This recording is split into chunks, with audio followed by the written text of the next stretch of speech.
As election season heats up, so too are candidate forums, town halls, and events. We're going to go randomly, if that's okay. The Human Services Chamber of Hamilton County hosted a forum Thursday with many of the candidates that will be on November's ballot. Good public policy relies on, the human services sector. The focus? Human Services funding. About 1.5% or approximately $8.5 million from the city's general fund goes to human services for programs that address things like homelessness, workforce development, and food insecurity. Each city council candidate and school board candidate was asked just one question. So your question is? And had 90 seconds to make their case. Answers varied between current city council members running for re-election and new candidates for city council wanting major change. The city council at that point, no one who's here now, so no shade on the people who are here, but the city council at that time said, we're going to cut fourth quarter funding for the human services organizations because it's COVID and they don't need the money. I was the one no vote. Human services is only 1.5%.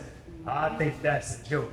And I also think that, the vice mayor said this council wasn't responsible for the reduction, but this council hasn't raised it either. Somehow police just keep getting more money and more money.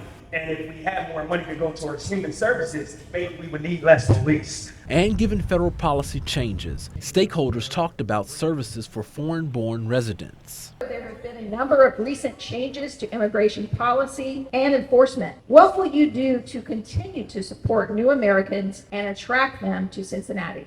They are doing the work and putting new businesses, and they're revitalizing our schools and our neighborhoods. I support the community 100%. What will you do to ensure that immigrants can access city services? For legal immigrants to access city services, we'll work closely to make it more bilingual, hire more bilingual representatives to be able to help with these type of barriers when it comes down to different type of what we say dialogue and speaking in language. In Cincinnati, Jay Shakur, WCPO 9 News.